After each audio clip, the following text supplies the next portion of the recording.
Sharing is caring. दोनों भाई नाश्ते की टेबल पर बैठे थे। प्रियंका, मेरा नाश्ता कहाँ है? भाभी, मुझे भी ऑफिस के लिए लेट हो रहा है। इस पर प्रियंका किचन में से दोनों के नाश्ते की प्लेट्स लेकर बाहर आती है। लो भाई, आप दोनों का नाश्ता। किसी को भी 1 मिनट का सब्र नहीं है। ये प्रियंका का ससुराल है, जहाँ कोई औरत ना होने की वजह से शादी वाले दिन से ही घर के साथ दोनों भाइयों की जिम्मेदारियां प्रियंका संभाल लेती है। दोनों भाई शांति से नाश्ता कर रहे होते हैं कि अंकुश अपने भाई की प्लेट से पराठे का एक टुकड़ा उठा लेता है। आपको पता है ना, मैं खाना शेयर नहीं करता, फिर भी मेरी प्लेट में से खाना जरूरी है क्या? अरे हद हो गई है, मुझे नहीं खाना अब। अंकुर गुस्से में नाश्ता छोड़कर टेबल से उठ खड़ा होता है। अरे, ये कैसा बिहेवियर है अंकुर? एक टुकड़ा ही तो है। एक हो या आधा, मुझे भूख लगी है तो ये सिर्फ मेरा ही है। उसे भी किसी के साथ शेयर करने बैठा तो भूखा नहीं रह जाऊंगा। अरे बाबा ठीक है, अब इस पर भी लड़ाई। दूसरा बना देती हूँ, पर प्लीज ऐसे खाना बीच में छोड़कर मत जाओ। इससे अन्न का अपमान होता है। ओ प्लीज भाभी, ऐसी कोई चीज होती ही नहीं है। आपके पास पैसे हैं, खरीदो और खाओ। अगर नहीं खाया जाए तो फेंक दो।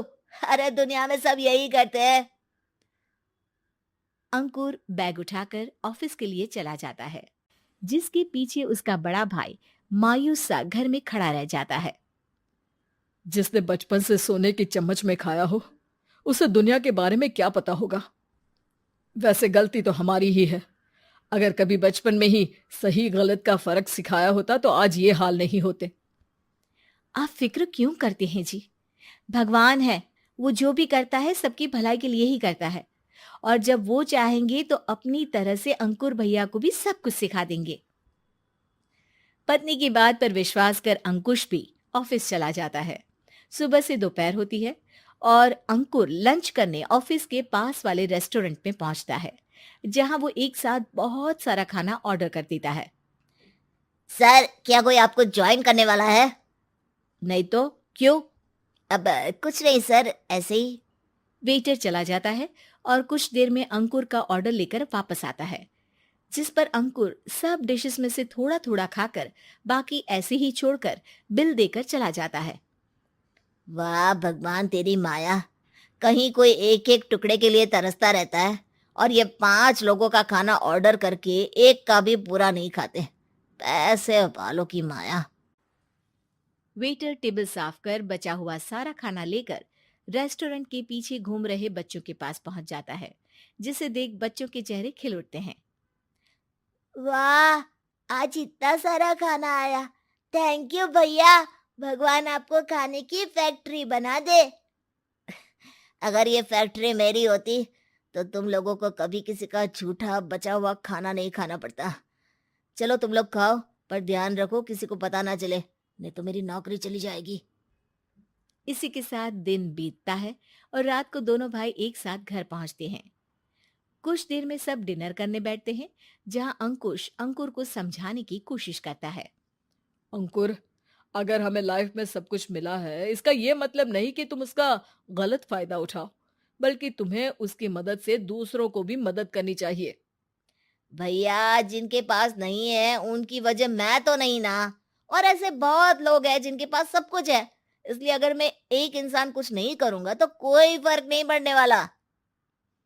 तुम्हारे भैया बस एक चीज समझाना चाहते हैं कि जिस चीज की हमारे पास कमी नहीं है, उसे बर्बाद करने से अच्छा है कि लोगों के साथ शेयर करें। इससे हम सिर्फ सामान नहीं, खुशियां भी बांटते हैं, और इसमें तुम्हारा ज्यादा कुछ तो जाएगा नहीं। भैया भाभी की बात सुन अंकुर कुछ बोले बिना उठकर चला जाता है। इसी तरह दिन बीतते रहते हैं, जिसमें अंकुश और प्रियंका कोशिश तो बहुत करते हैं, पर अंकुर पर किसी भी चीज का कोई असर नहीं पड़ता। एक दोपहर अंकुर सैंडविच खाते हुए सड़क के किनारे चल रहा होता है। तभी उसकी नजर आइसक्रीम वाले पर पड़ती है और वो सैंडविच सड़क किनारे फेंक आइसक्रीम खरीदने पहुंच जाता है। अब इसे कहते हैं जिंदगी का सुख। जैसे ही अंकुर आइसक्रीम लेकर पीछे मुड़ता है, तो एक आदमी को सड़क से वही सैंडविच उठाते हुए देखता है।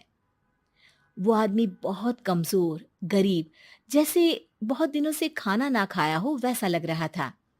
अंकुर उसके पास जाकर खड़ा हो जाता है। उसे देखकर आदमी सैंडविच अंकुर की तरफ कर देता है। आपको भी खाना है क्या? क्या हम इसे आधा आधा कर ले? मुझे बहुत भूख लगी है। वो मेरा ही झूठा सैंडविच है। तुम दूसरा खरीद कर क्यों नहीं खा लेते? इसे क्यों खा रहे हो? अरे भैया, अगर खरीदने के पैसे होते तो 4 दिन से भूखा नहीं घूम रहा होता। हैं? क्या? तुमने 4 दिन से कुछ नहीं खाया, फिर भी इस आधे सैंडविच को मेरे साथ बांटने के लिए तैयार हो गए? क्यों? अरे भैया, पैसा नहीं है तो क्या हुआ, इंसानियत आज भी उतनी महंगी नहीं हुई, और ना ही उस पर अमीर गरीब का टैग लगा है जो हम उसे रख ना सके। पर अफसोस, आजकल लोगों के अंदर पोषण, खून या विटामिन से ज्यादा इंसानियत की कमी होने लगी है। आदमी की बातों से अंकुर को समझ में आ जाता है कि वो आज तक कितना गलत काम करता आ रहा था। इसके बाद से वो अपनी किसी के साथ शेयर नहीं करने और खाने को बर्बाद करने वाली आदत को छोड़ देता है।